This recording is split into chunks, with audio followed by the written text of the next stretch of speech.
right, well, thank you again for having us, and thank you all for joining us. And it's going to be a great panel. It's a big panel. We'll have a lot of different perspectives here, ranging across different industries, as well as some cross-industry perspectives. And so, again, we're going to start with kind of a prompting question, and then we're going to have a really good conversation across the 5 or 6 of us, and really kind of dig into this topic around organizational creativity and innovation through AI. And when I kind of prompt this first question, why don't you guys introduce yourself as part of this? And we'll start with really, thinking about, focusing on innovation and investment in AI. And when we think about, where you focus this investment for opportunities and value creation in this space, why don't we start, Diego, with you from a pharma perspective? Where do you really think about applying this first investment, and how do you prioritize it? Well, thanks for inviting me to talk about this. This is such an important topic for all of us. We're all trying to figure out where to place our money. It probably goes without saying, there isn't a single place we couldn't apply AI. There literally is nothing. I keep trying to come up with an example across the company, and there isn't anything. But if you forced me to pick one thing in my industry, we make medicines, it would be in drug discovery. And that's because it has a huge impact on human health. And there are no shortage of articles that talk about the importance of AI in drug discovery, but I found that they're all super boring and abstract and pretty lame, actually, and they miss what's really, really exciting about this, because drug discovery isn't just one kind of thing you do and you plug a machine against it and you get it done.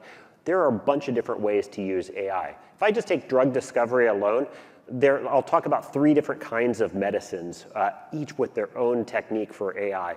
First is oral medicines. Those are the pills that you take, the tablets. We call those small molecules. They're called small because you can actually write out their chemical formula on a whiteboard. And those are well studied. There are millions of molecules out there that are identified. Some of us, like Lilly, we've got 2 million molecules that are actually well described and that we keep proprietary as well. Huge training set where we can apply traditional AI techniques. And when we do that, we can do all kinds of things that were really hard for humans to do. We can do in 5 minutes what it takes us a year to do in wet labs. That's one kind of AI.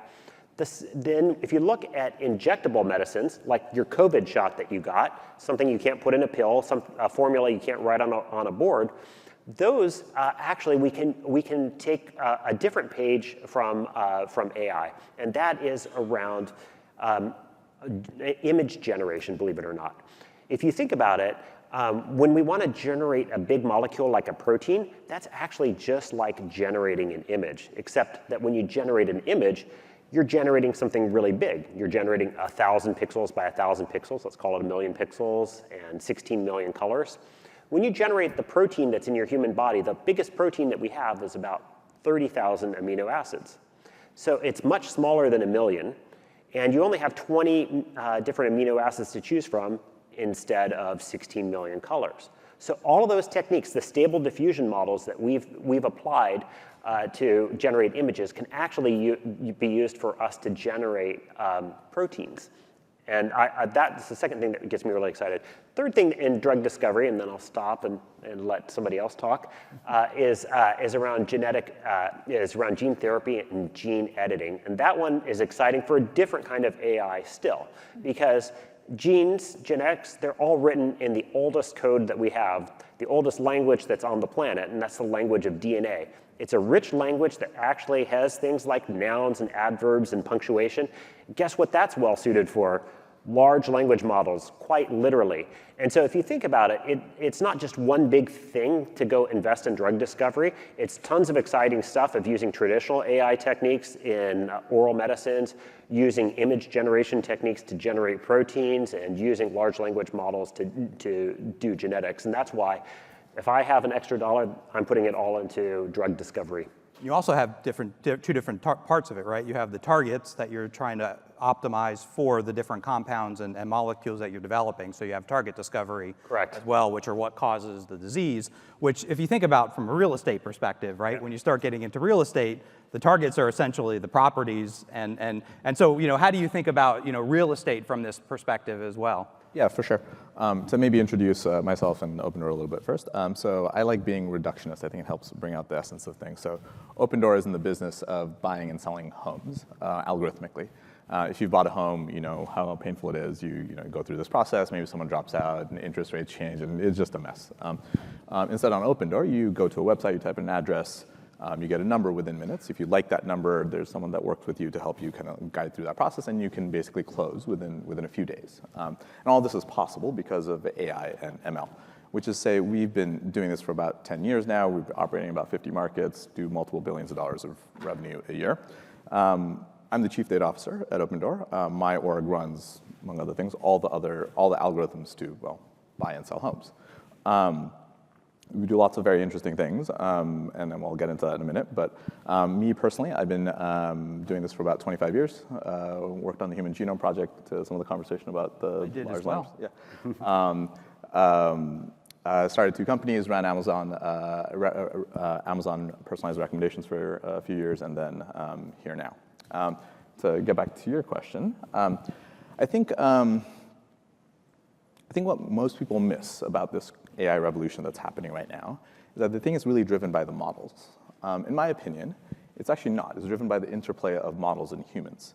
You'll hear this referred to in industry speak as reinforcement learning with human feedback, human in the loop, various things, but it really is this interplay between models and humans.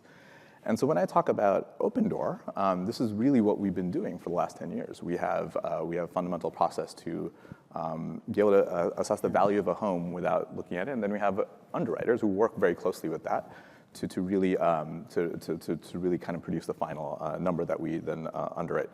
Now, we've learned a ton from that, and really one of the things that comes out from there is that there's this, I think there's this false debate about productivity and jobs being lost. In my opinion, there's the best of both worlds. Humans have incredible intuition, but are notoriously inconsistent. Machines, on the other hand, don't have creativity, but are, if nothing else, consistent. And the question then becomes, what if you could bring out the best of both? What happens then? In my opinion, what happens then is that you start looking at better outcomes. You look at better outcomes for a customer. You look at better outcomes for shareholders. You look at better outcomes for employees. And there, I think that there's really that's where the opportunity lies. And there's this other part of this debate, which is that I think the productivity question, the cost savings question, is really a bottom line argument. It's really like, given the same revenue, can we shave costs? And then you end up in that conversation about, are there going to be lots of job loss? And if it is a race to the bottom, if it's a race to the bottom on cost, then yes, there will be jobs that are lost. But if you flip it, if you think about the top line, if you think about getting better, if you think about producing better outcomes for customers, kind of capturing the best of human intuition and capturing the best of machine consistency, then you can start talking about increasing the top line, more revenue. And that, to me, is really where the opportunity lies. I think one of the areas that Opendoor is really focusing on. Yeah, and if you listen to McKinsey, between AI and generative AI, they said we're going to create $17 trillion of global GDP through AI. You have to protect jobs. You have to retrain the workforce in order to do that.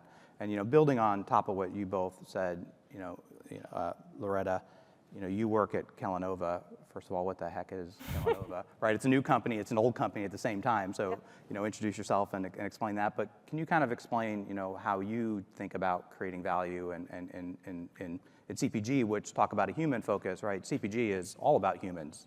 Yeah, absolutely. So nice to meet everyone. It's Loretta Franks. I'm the Chief Data Analytics Officer at Kellanova.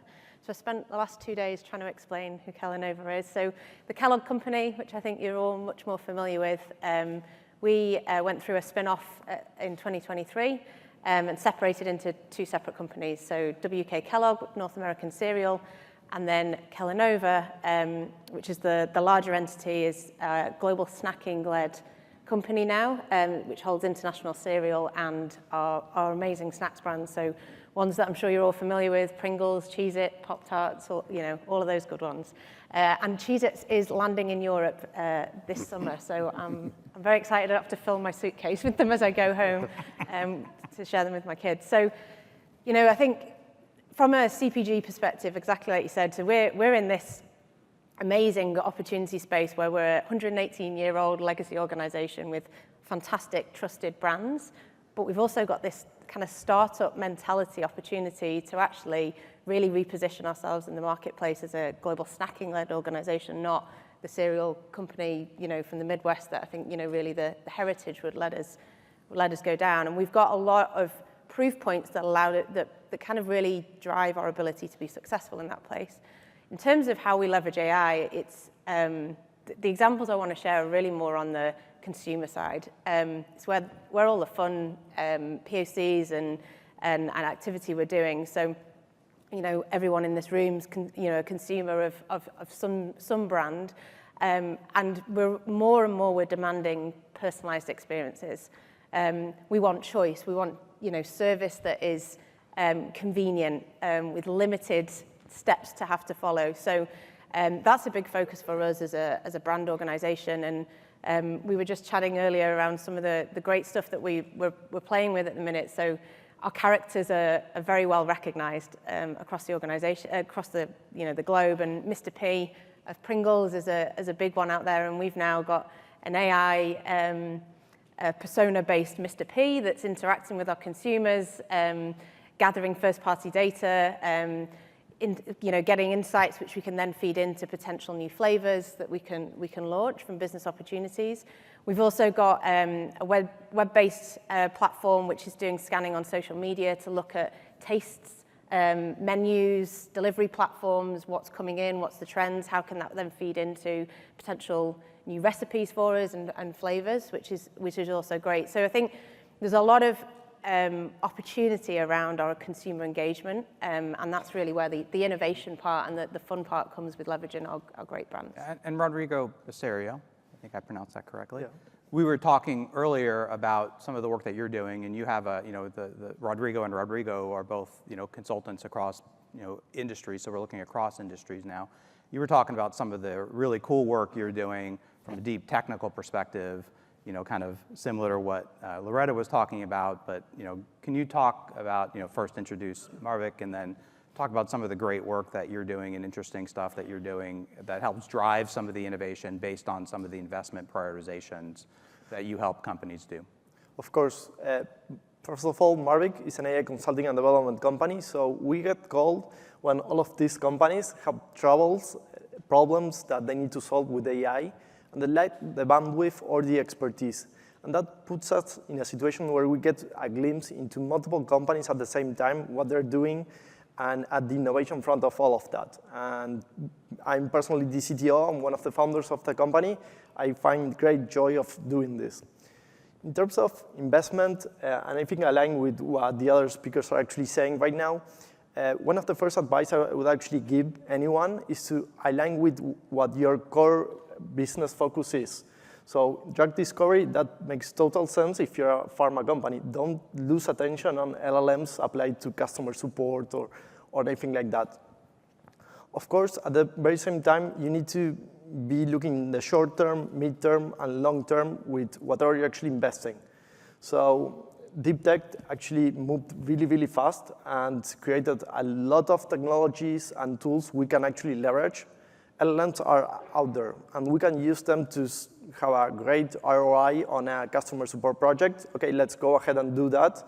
But you also need to keep an eye on what's coming up ahead.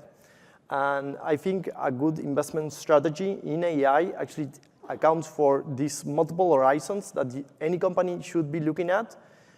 Next year, what are we going to do next quarter, deliver to the investors, to the stakeholders, to our clients, who at the very end of all of this actually gain this value because we drive efficiencies and lower costs, or on the other hand, we improve the customer experience. So anyone who is actually looking to invest into AI, it's a great moment. Please go ahead and do that. Technology enables many, many applications that were impossible before. You need to be really, really smart where to allocate the money. Don't go to train your own LLM because it's probably not going to be worth it for you. But there are a bunch of tools out there that you can actually use. And if you're smart, and I think Diogo's examples were great in this sense, you can use generative AI image models to do drug discovery. You can use LLMs to code DNA. And there are many creative hacks in that sense that we can all be using to drive innovation and lower the investment cost.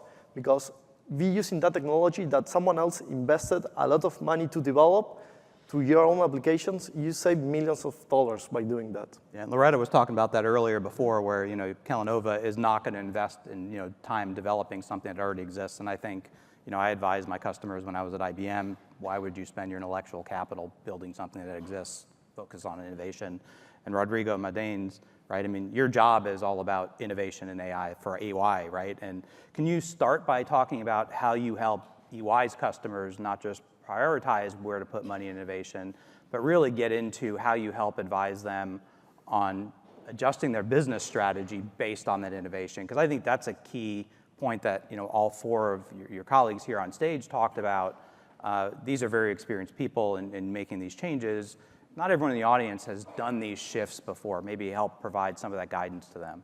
Sure, that sounds great, Seth.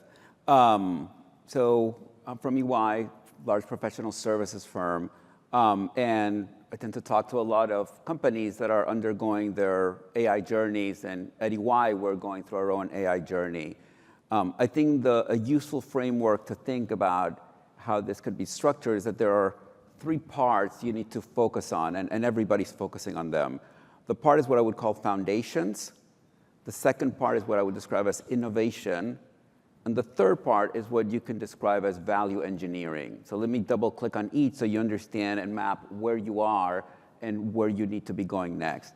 Foundations is just the basics, is setting up an AI program, making sure you have an AI leader or AI officer. Right now, there's been a lot of tumult, and that person has been maybe way down in the org, and they need to be elevated. So there's a lot of work now figuring out how the org is structured, how it's funded, how is the compliance put together. So all of these are foundations, right? You need to have a budget, you need to have a leader, you need to have teams, you need to set that up. Otherwise, you just won't get off the ground. And I'm sure many of you have participated in that. Once you have those foundations in place, then you can start doing what I would describe as innovation, which is starting to do the fun stuff, which is product development. What's the portfolio of ideas we have? Which do we invest at a seed level? We just explore. Let's go build something small.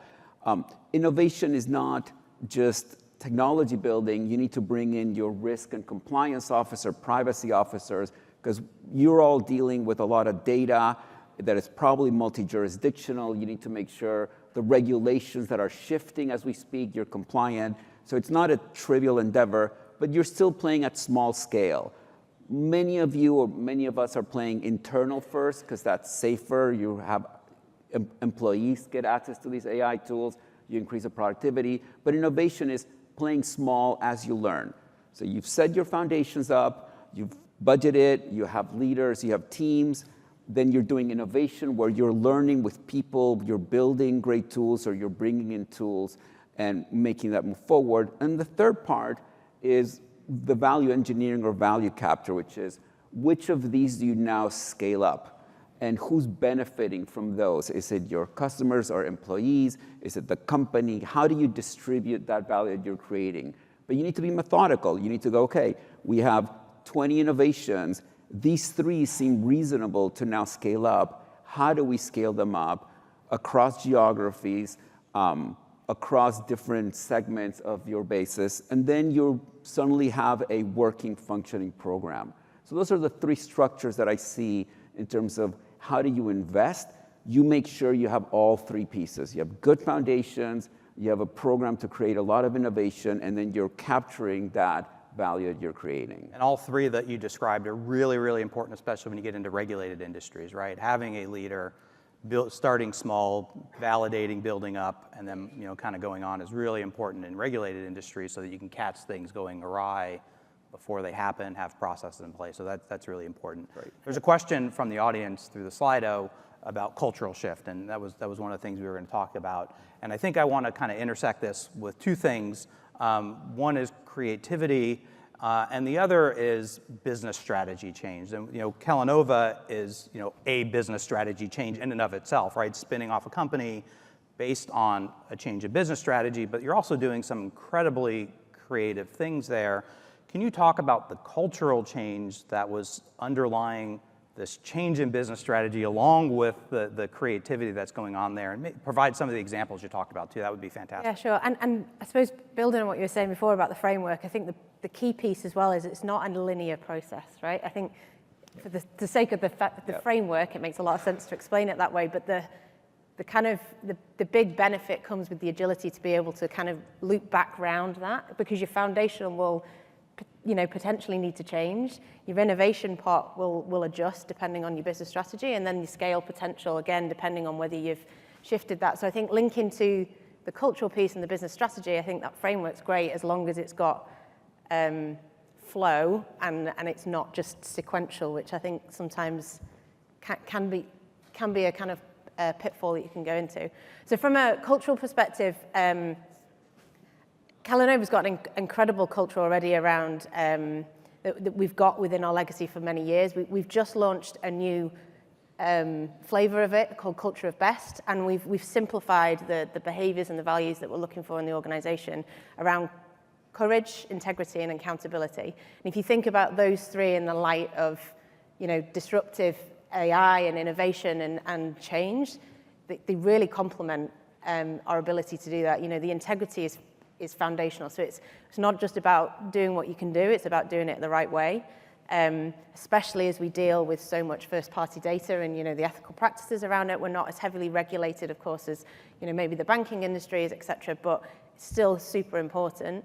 And how we treat that data that we get access to. I think the other piece is the accountability of making sure that this is something that the organization owns, right? The change from Kellogg Company to Kellanova, our business strategy, everything all the way down to all these emerging technologies, right? This is spreading far wider than just it being an IT functions problem, right? So I think that accountability is across, and then the courage is really trying to ensure that we lean into it. And a great example, practical example that we've launched at the organization in the last 6 to 9 months, and it actually sparked from the Copilot for the web, right? Just Teams, and that was really where the masses of the organization got kind of the first engagement with it. And we launched these curiosity clinics, beginning with a K, not a C. We tend to do that a lot. And they were optional. We didn't really know where they were going to go. Just trying to demystify some of these, basic tools. And the attendance rate has just been unbelievable. Every single executive member has popped into one of these optional sessions, and now we're able to expand them quite considerably in terms of being able to empower talent to present their ideas, whether it be to launch different AI tools that we're coming into. So I think just really practical things like that just open up the door for it to not be something that is feared and actually make the transparency around it much broader. I think it's really helped from a cultural shift. Interesting. And Diogo, being a scientist myself, having worked at science and engineering-based companies pretty much my whole career, cultural change at those types of companies is very, very different than any other type of company, because I've seen it from the outside other companies. How do you approach it there, right? Because scientists are always like, well, they want, it's almost like you have to do bake-offs for everything, because, it's just very different. Can you kind of explain how you've approached the cultural change at Lilly, and really how you integrate creativity into that, and what creativity means at Lilly? You talked about that a little bit with the protein folding and things like that, but kind of describe that. Wow, you had like 7 questions in there, so that was awesome. Let me see if I can remember them all. But you are I don't remember them all. You're absolutely right. I mean, one of the great things that I've really enjoyed about my role is working with all the scientists and some of the smartest thinkers out there. They're all inherent skeptics. Even the most enthusiastic people behind AI are actually the also biggest skeptics of what it can do. So the cultural change that you're talking about is absolutely spot on. And a big part of it ties to creativity, just like you were talking about, because what you have are chemists that say, there's no way a machine can do what I can do, because you have to be able to visualize a molecule in 3D, imagine how it's oscillating and what happens when a water molecule passes by, how that changes things. And they say there's no way a machine could ever imagine, do things like that or visualize it. And now we're finding out that, well, actually machines can do quite a bit that way. It is a challenge because chemists that have been doing the things the same way for 20 years can be resistant to changing how they do things. At the same time, the new chemists that are coming straight out of college, there isn't a chemist out there that we're hiring today, fresh out of school, that hasn't built a machine learning model. And so you do have a complete divide between the two. And so you do have new talent coming in that knows that's doing things a different way from the talent that's already been there. But to get back to the beginning of your question about how do you lead that cultural change, and I saw that part of the question said, how should this be led from the top? I think there's a very interesting point here about it being led from the top and going all the way to the bottom. So my boss, our CEO, said a couple months ago, hey, I want to learn more about large language models. Let's do a course. And so we did a course together, except he didn't want to do AI for executives. So he's a CEO of the 10th largest market cap company in the world. He doesn't have, he's not a software engineer, but we did a real course on large language models. He implemented a Hugging Face model in Python in SageMaker notebooks. Again, not a software engineer. And he coded, he did it, and if he can do it as the CEO, he can show that everybody can do it across the entire organization.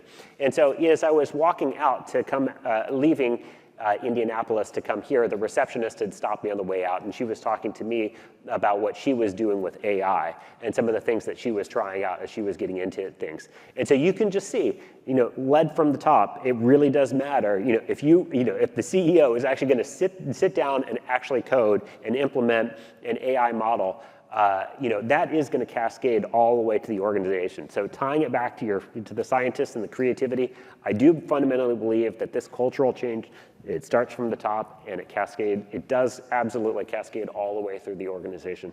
Yeah, absolutely. I think that's really important. And then Rodrigo Beceiro, I want to ask you a question based off of something that Diogo mentioned. And he was talking about scientists, chemists thinking about simulations. And one thing a lot of people don't realize is that one of the most interesting things that specifically language models can do is simulations.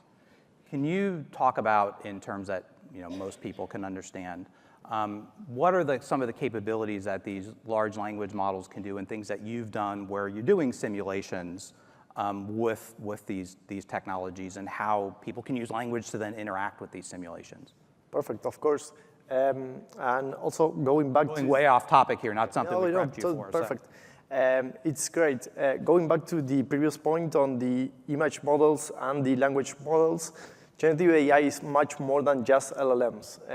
First, I think it's important to clarify that. These models, generative AI models, have the capacity of memorizing a lot of things because they're really, really big, and hence the L in large language models. And at the same time, you can actually tune how much creativity they can actually have. So there's a trade-off there that you need to take into account when developing these systems. These things try to memorize a little bit and to extrapolate that to a new reality, a new input that you give to these models. They don't really simulate many of these things, they just react. When you're actually training an AI model, you're injecting the learning through the examples. Once you're actually putting that into production, the models are usually not learning anymore, then they're just traditional software. A same input comes to twice, you get the same output twice. You can simulate something different with context and some of the keywords that many of you probably know, but this is something slightly different. and how you can actually use these models to foster that creativity that you actually want. These models are amazing because they learn from the CEO, from the people the trainee that just joined the organization. They'll learn from many of them. So you can actually have a conversation with someone that probably knows much more than you do, but you can also tie it to the human in the loop that we were talking about a few minutes ago. So I'm not sure if I answered the simulation question as expected, but these models have this great capacity of actually extrapolating to new realities while also keeping a feet on the ground on knowing what to do. Yeah, no, that's great. And Kushal, in Opendoor, right, you're matching, you're buying and selling homes, and you're helping people, close those homes quickly. It is a regulated industry. Many people may not realize that because you're also helping people close loans and underwriting them. How do you manage that regulated industry being actually one of probably the most, you're a horizontally integrated company doing all of these things, right, with the mortgages and buying the real estate yourselves. How do you manage all of that with the AI and in the regulated environment? Yeah, we actually partner with some companies that do mortgages. But I think there's a few things there. Like one is that there's obviously the very standard things that you have to do around CCPA, GDPR, SOX compliance, et cetera, and we obviously all do those things.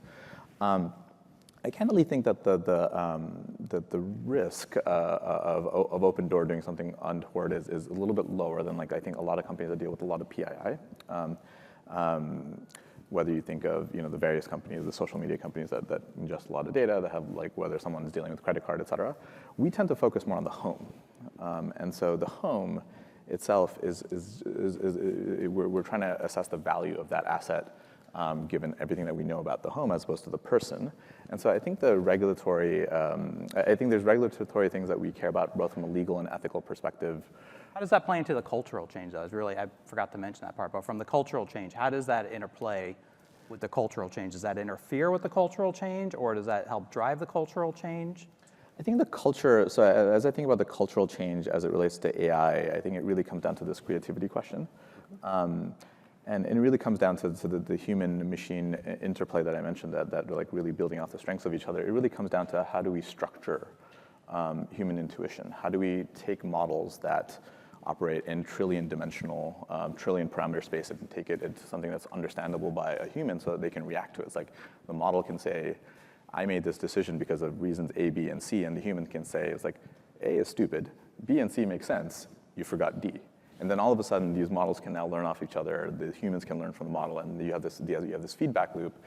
And we've been doing this for now about 10 years, and so I think this is well honed within one or two parts of the company, and then how do we take this core culture that we already have in parts of the company, and then how do we take this to other parts of the company? I think that's really the cultural shift that we're trying to drive. Okay, excellent. And then Rodrigo, again, from a cross-industry, big consulting company perspective, when you look at helping other companies drive cultural shift, these are big. Typically, EY doesn't work with small companies, right? EY works with the biggest companies in the world. These are heavy lifts, and you're helping these companies drive these cultural changes through innovation. What are some of the biggest challenges? And you kind of hit on having a leader. How do you help these companies recognize that a leader is needed? And is it really any different than any other cultural shift driven by the shiny object of the day? So let me first address that red herring, which is this another new hot wave, and is this going away anytime soon? I don't think that is the case, and that's just from a personal experience. Everybody that I talk to, there's a big adoption because there's a lot of usefulness and value that people want to use this technology for, rewriting their emails, asking questions, images and videos. So we can clearly see already that there's a lot of value, unlike other emerging technologies in the past, which were more theoretical, let's say.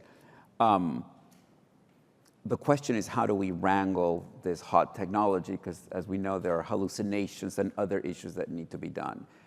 Going back to the creativity questions and how do we drive the cultural change.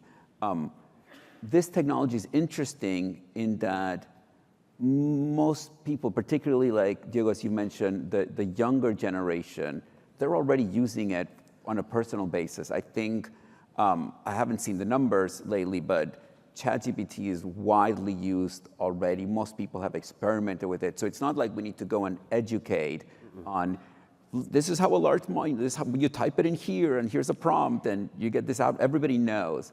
So it's more of a question of how do you manage it in regulated industries, and there's no one size fits all. So we work with a lot of companies, and every company is different. So you need to go in, understand the context they're in, what they're doing next, what's the right sequence of steps to take. But the cultural change that is needed is more one of having a healthy sequence of change, because there's a lot of already personal demand, because it's a consumer product that is entering the enterprise as opposed to a product born in the enterprise, if that makes sense. Yeah, it totally makes sense. And, you know, it's interesting you mentioned that everyone's used ChatGPT or one of those tools. I thought that as well. I teach an MBA class at one of the largest university systems in New York City, and only about 30% of the MBA students actually have used one of these tools on a regular basis when they come into the class. And it's like 70 students in the class. Totally shocked. The first class I taught 18 months ago, even a smaller percentage used it. So it was totally taken aback by it. And so, Can I make a controversial claim off of that, possibly controversial claim off of that? Yeah. So I claim prompt engineering is just a programming language.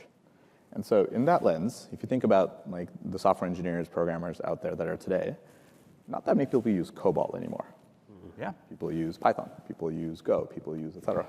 I claim, to your point about the younger generation, in 10 years, if you haven't figured out how to use prompt engineering as a language, as a programming language, you've sort of fallen behind. You'll be a bit like the programmers today that only know how to do COBOL. I say the exact same thing. Completely agree. I agree too. And now this class I teach, it fills up within a week. So it fills up pretty quick. So yeah, anyway, we have only a couple minutes left. If you guys have any parting thoughts you want to leave, 30 seconds. We'll start on that end this time. Sure. Parting thought is the technology is still moving very quickly. It's growing in power. So try to skate to where the hockey puck will be. Try to start getting in learnings, because in a year and in 3 years, we'll be in a very different place. So if you don't start moving soon, you're going to be fairly behind. I think also connecting with the cultural change, this is going to change things. AI is not going anywhere. If you are not using it to improve your business, to improve your service, products, or whatever, your competitors will be. So even if you don't know where to start, you need to take those first steps. It's an excellent moment. Technology is enabling many, many things that were impossible before. And you need to connect that where your business is creating value to your clients, because if not, you're going to be behind your competitors. Mine would be focus. Focus and bring in your organization along with you. But if you don't focus on really where you're going to get the value, what is at your core, like we were talking about before, the build versus borrow, and what your organization is about, and then the potential for scale, you very quickly dilute the value across multiple things versus just really hitting it home. So I would say, I think what I've been talking a lot about today already, which is I think avoid the false debate. This isn't about just models, it's about models and humans together. And if you do that, then you can drive the top line and not just the bottom line. So focus on the top line. Great, totally agree with that. The one thing that we haven't talked about today, which this is the first panel I've done or anything discussion in a long time around AI that we haven't talked about, is risk. But I'm actually thrilled that we haven't talked about risk, because I think we get overly fixated on risk. And every panel that I'm in, we're usually talking about risk and what's the risk of this and what the risk of that is. The biggest risk of all that we have around AI is that we don't use it. And in my world, if we don't use AI, people will die. Medicines will not be invented that will save lives. And so I think we all have fundamental things like that too. And so I just encourage everybody to be bold. Don't wait for regulation to come along. Regulation always lags. Don't wait for somebody to come up with something better to provide guidance. Let's go out there, let's be bold. As you've all said, this isn't going away. This is here to stay. Yeah, and I think I can summarize the panel, pretty what we talked about. We need a human focus. We need it to be value-driven. You need someone responsible for the organization. I think, and actually, honestly, I have a book coming out tomorrow. It's exactly what I talk about. And you need a strategy, right? You have to be able to prioritize. And then the only last thing I have to say is Pete talked about having transcriptions. I have been watching this transcription, and there is someone on the panel who's got a very heavy accent, and it did a perfect job with that transcription. I'm very impressed with the transcription software. So with that, I thank you all very much. Really appreciate the time. Thank you all for staying for the afternoon, and have a great day. Thank you for having us. Thank you.